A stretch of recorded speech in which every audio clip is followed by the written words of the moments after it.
Hey, this is Mr. Jakes from Basement Brothers. One of my patrons asked me to make a video about Langrisser, and I think it's because of something I said in a previous video. I'm a little embarrassed to admit that I've never even finished a single game in my other favorite turn-based series, Langrisser.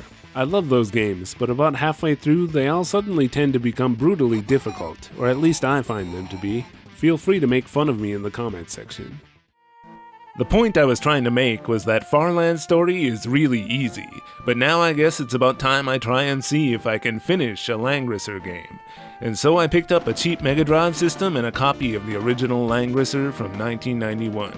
I'll probably resell both in the near future since I don't really have the space. This game is also known as War Song on Genesis in North America, by the way. So I've played this game before, but never finished it. My brother still has our original cartridges for Langrisser 1 and 2 on the Mega Drive at his place in the US, but I was kind of the TurboGrafx guy at our house for a lot of the 90s, so I've actually spent more time playing the PC Engine port, which I've also never finished. Langrisser was made by Masaya, a brand owned by Nippon Computer Systems, or NCS. The name Masaya comes from the given name of NCS founder, Masaya Fujita. But the brand name isn't pronounced Masaya, it's Messiah, because they wanted to be the Messiah of gaming, I guess. So if you've been pronouncing it Messiah this whole time, then congratulations. That's more or less the correct way to say it. The company is best known for Langrisser, but maybe also to a lesser extent the Shubibinman series and the Cho Aniki series. Langrisser wasn't the company's first turn-based strategy game, though. They had already released 3 of them for PC-88, some of which even had ports and spin-offs for other systems. I know someone's going to comment that I should make videos about all these games too, but hold on there, I can't do everything at once. These games do have a shared universe with Langrisser, which mostly just amounts to name-dropping of people and places from the earlier games. Make no mistake, Langrisser starts here. Langrisser is also known for its character designs, which were done by Satoshi Urushihara up until Langrisser 5. He's known for drawing female characters who have a sort of sexual style to them, so it's probably no surprise that he's also done a lot of work targeted at adults. In gaming, you'll also recognize his style from the covers of Growlancer and the Amaranth series. And one fun fact about Urushihara is that he got his start as an animation cell artist in the early 80s. In addition to working on a lot of well-known anime series of the era, he also worked on a few productions made specifically for the US, like G.I. Joe, Muppet Babies, and Transformers. I don't think you'll see much of his signature style there. Anyway, let's open up Langrisser. The manual is in full color, which is nice because I sure do remember getting a lot of black and white manuals in the US on the Genesis. Let's just pop the cartridge in and play.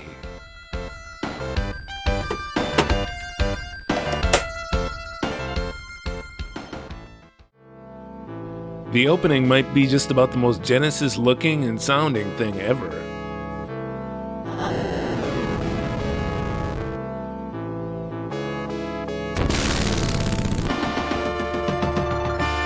And if you wait here on the title screen, the castle just keeps on burning forever.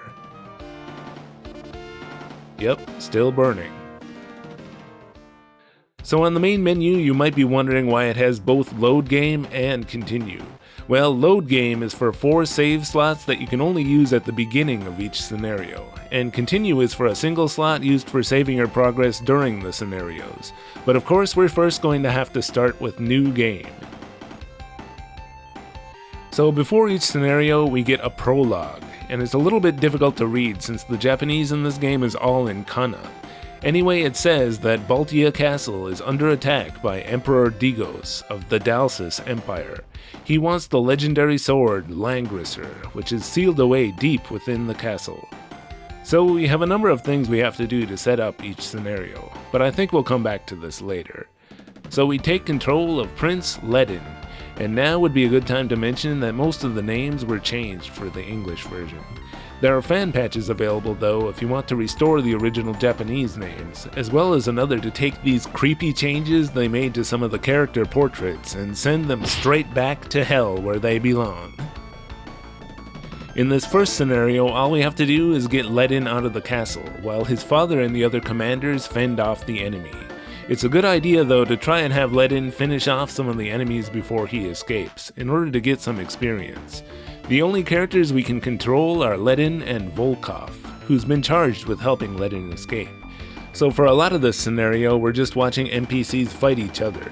Some of these good NPC commanders will be joining the party later, and they'll get to keep the experience they earn here, which is another reason to not finish the stage right away and let them fight. Even if they die here, they'll be back. I refer to them as commanders because Langrisser is a game of commanders who each have up to 8 armies under their command. So you have your actual characters, and then there's the masses of faceless nobodies who are just there to get mowed down. Try not to think about the families they're all leaving behind. Apparently it's possible to even kill off all the enemies in this stage if you're good, but eventually this battle got a little too hot for me, and I went ahead and finished it by bringing Ledin to the edge of the screen. Ledin promises to bring back reinforcements to help his father. At the end of the stage, we get a clear bonus, plus an additional kill score for each defeated unit. We can then save the game in one of the 4 slots. We use the points we earn to buy armies for each commander.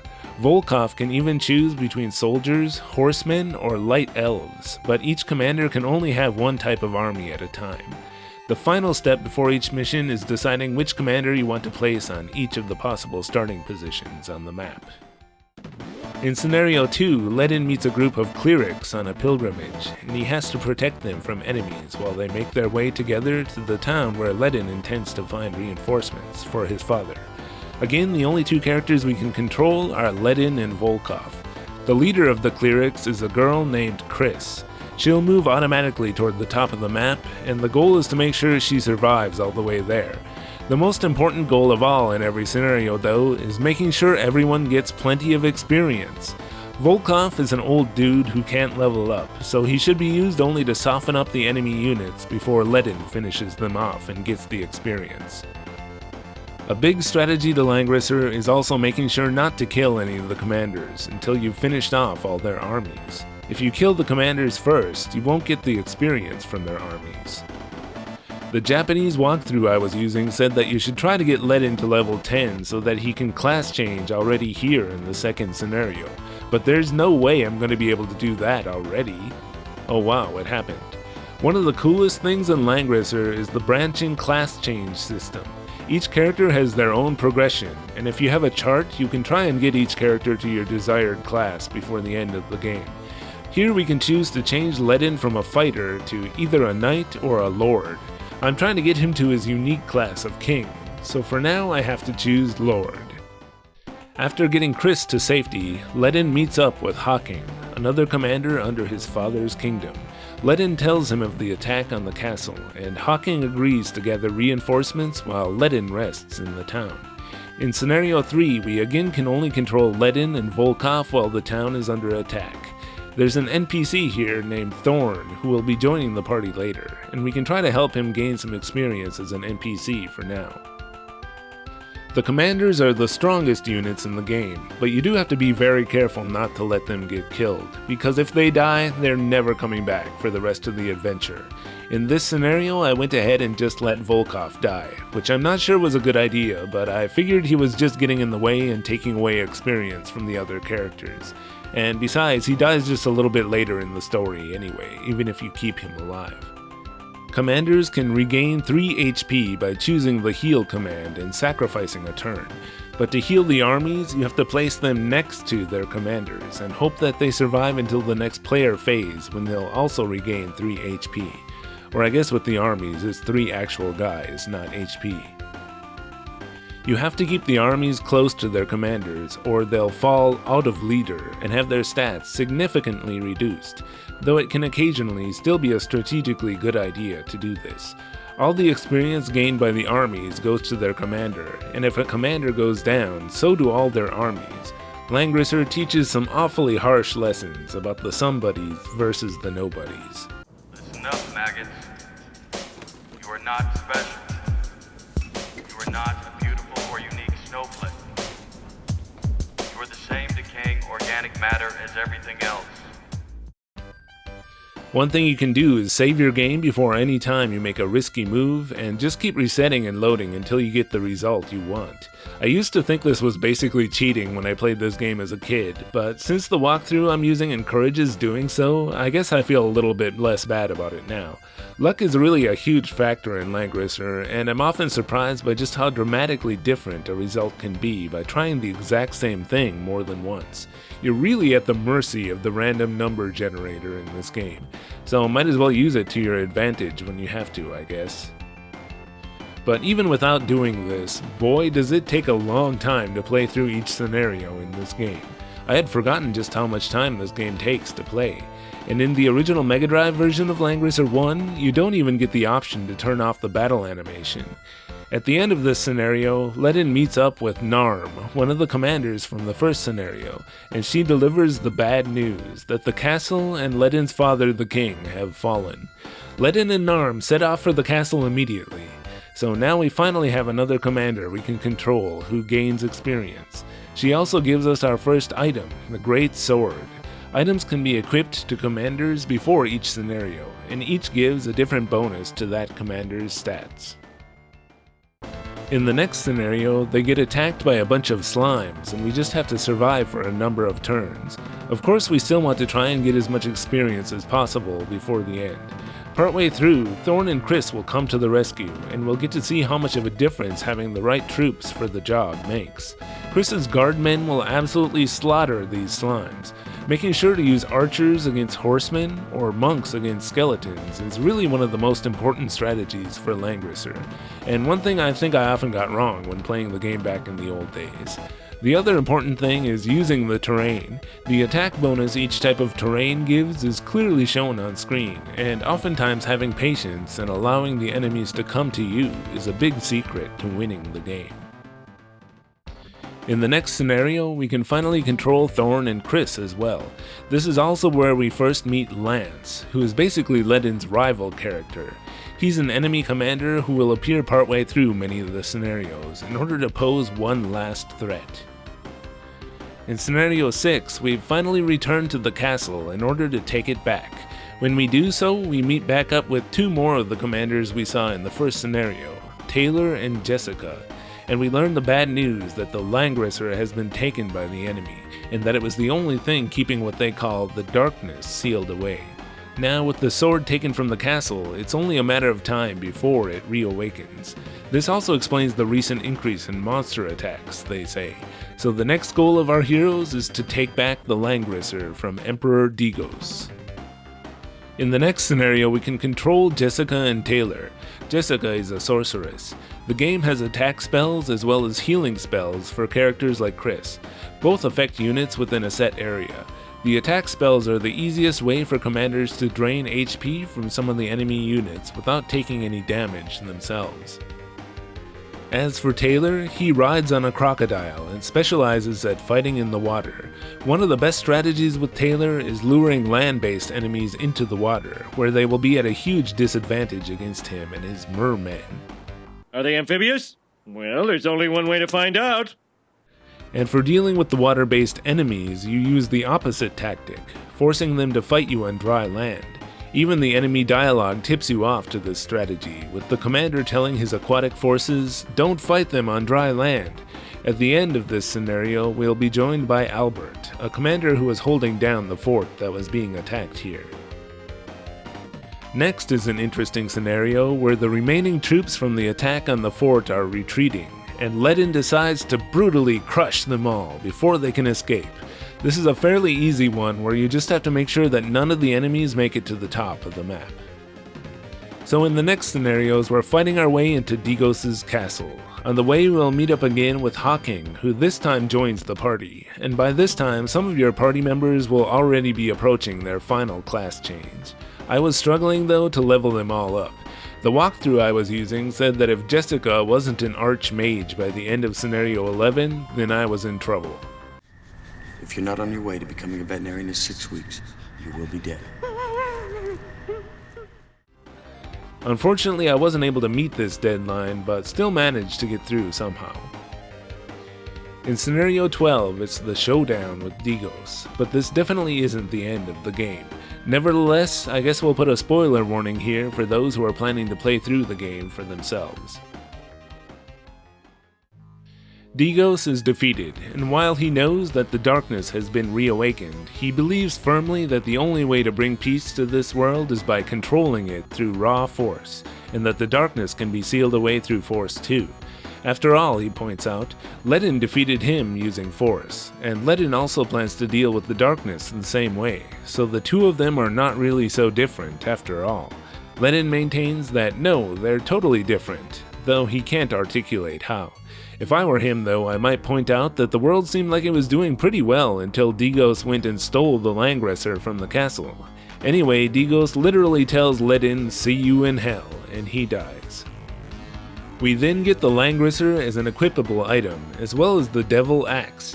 The Langrisser gives a decent bonus to both attack and defense, but the Devil Axe is the really interesting one that gives a huge attack bonus while giving an even bigger penalty to defense. It's good for those really high defense bosses that just refuse to take any damage unless you have a strong attack. So for the remaining 8 scenarios, the focus shifts from the conflict between the humans to the conflict with the monsters. This is the point where I usually get stuck in every Langrisser game. The monsters always require you to utilize more strategy than the human enemies. You'll have to make sure you attack them with the right armies. I guess I always sucked too much to figure it out, but this time I've got this walkthrough as well as this English one to help me out. In Scenario 13, we have to deal with enemies who can turn your commanders to stone, and if Ledin gets turned to stone, it's game over instantly. Luckily my Ledin seemed to be immune to the stone spell by this point. Once the other commanders get stoned though, there's only this box you can touch near the top of the map in order to bring them back. It also releases Lance though, who will begin helping you and stealing all your experience. I just cleared the stage instead, and all the commanders who were turned to stone were back to normal in the next scenario. We also have Lance as a playable character from here on. He's a Dragon Knight, which is one of the best classes since he can fly and get quickly around the map. Unfortunately though, he can't gain experience, so I rarely used him.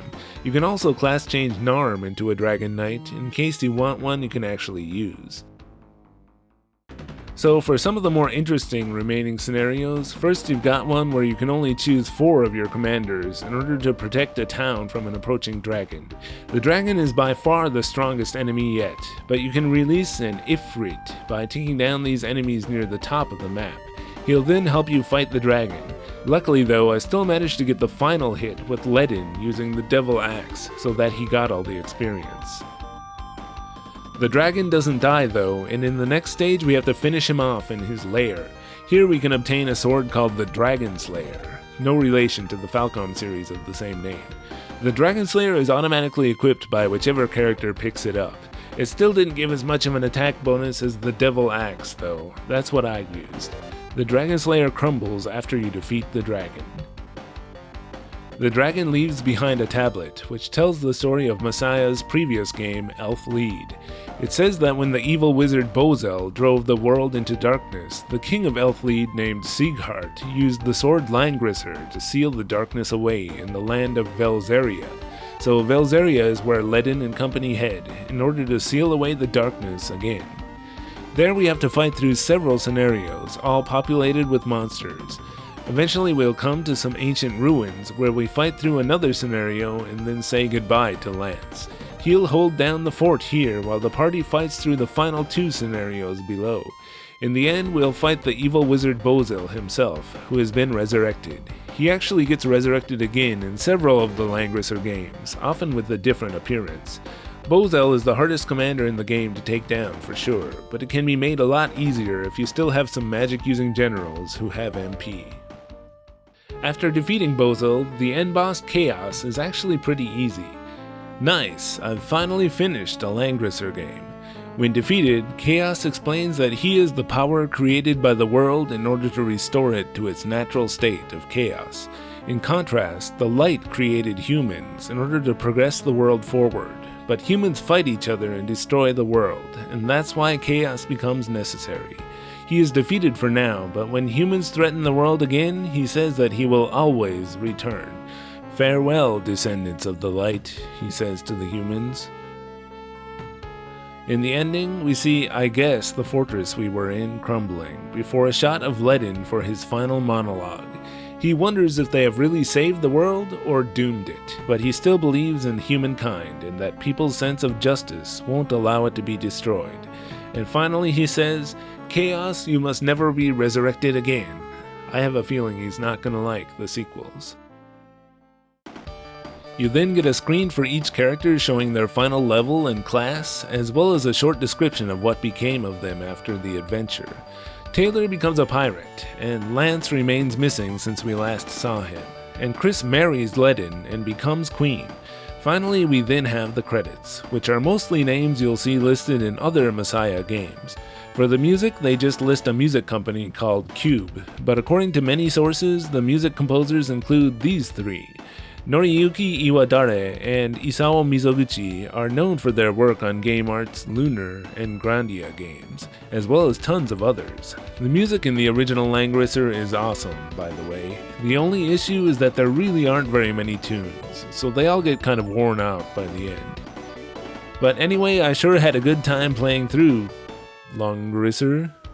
But I always drink plenty of milk. The game has a sound test code, a cheat that lets you get all the items right away, as well as a scenario select. The scenario select is especially cool since it lets you replay some of the previous stages using your powered up characters from later in the game. The first port of Langrisser 1 didn't come until 2 years later on the PC Engine Super CD, where it was given the subtitle Hikari no Matsue, or Descendant of the Light. Lots of rebalancing and other small changes were made. This was the first one to add a shop to buy items on the pre-scenario screen. There are also very short voiced cutscenes between every scenario, and a CD arrangement of the soundtrack. Messiah's CD music from this era has a very synthetic sound to it, but a very distinct one that I have a lot of nostalgia for.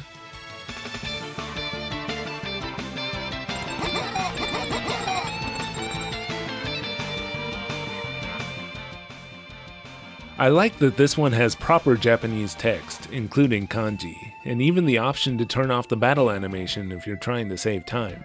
Even better is the option to load your last save without having to reset the system. Much later, we got Langrisser 1 and 2 for the PlayStation 1, which was released alongside a number of 32-bit era remakes of the first two Langrissers, starting with a remake of Langrisser 2 on the PCFX. They all use mostly the same music, FMV animation, etc. Here we've got an FMV anime intro and tons of voiceovers in the dialogue. Everything in the game is redrawn again, and it generally plays a little faster. The story has also been expanded, with a lot more details added which are relevant to the later games in the series. To me, the most disappointing thing about all these 32-bit era versions is the absence of the original Langrisser 1 soundtrack. The game uses arranged versions of the Langrisser 2 soundtrack even when you're playing Langrisser 1. Langrisser Dramatic Edition is basically the Saturn version of the same thing, though I'm sure fans would say that's glossing over important differences. This one adds some new branching paths to the story, but I believe only in Langrisser 2. The biggest difference in this version to me is that the pre-recorded music from the PS1 version has all been replaced by music using the Saturn sequencer, which gives it that nostalgic Saturn-y sound. It's all the same tunes as the PS1 version though, and all of Langrisser 1's soundtrack is still missing.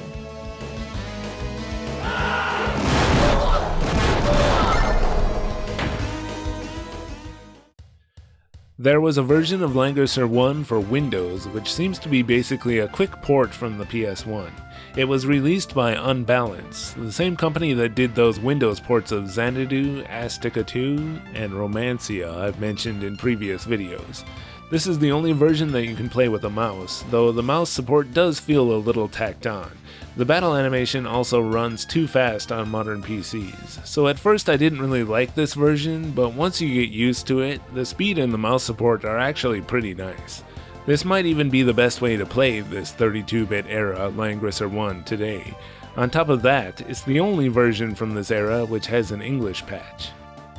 There was actually another version for Windows released by Sega, which I believe was just an emulated version of the Mega Drive original. This was designed to be a budget title for only 2,000 yen, but today it's ironically rare and expensive. There was a version for Japanese flip phones released in 2005 by Hudson Soft of all companies, but today it is downright scary how little information there is about this version left on the internet. And finally, there was a modern remake in 2019 for the PS4, Switch, and Windows via Steam. This is the PS4 version.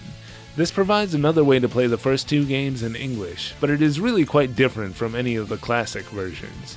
There are way too many differences to list, in fact, but it's generally easier, and everyone has a much higher HP max now instead of 10. The commanders also fight with armies in front of them. I'm not really a fan of the smartphone-style graphics. Do I need to also mention Langrisser Mobile here in this video? Nah, it's not a remake of Langrisser 1. Anyway, this game also has a quote-unquote classic graphic mode you can download, but it still looks and plays nothing like the original game. The best thing about this version to me though is that the original Langrisser 1 soundtrack is finally back, with an all-new arrangement that's actually quite good.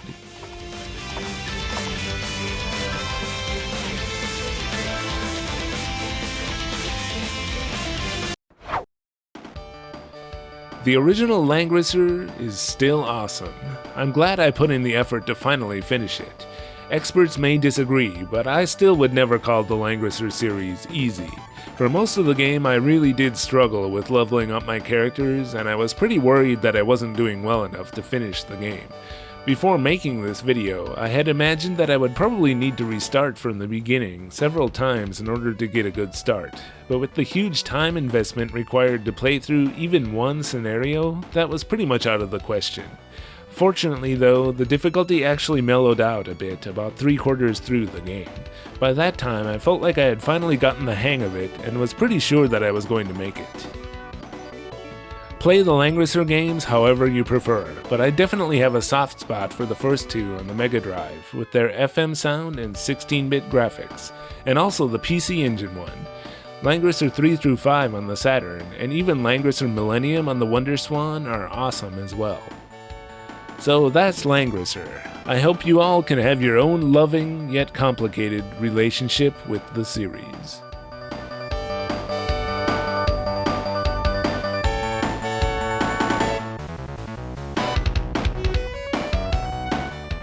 Thanks for watching. This video was requested by my longtime patron, Tim Killian. I'm glad he gave me the push that I needed to finally finish a Langrisser game. Hope you all enjoyed watching as well. I'll see you all back in PC 98 or PC 88 Paradise soon.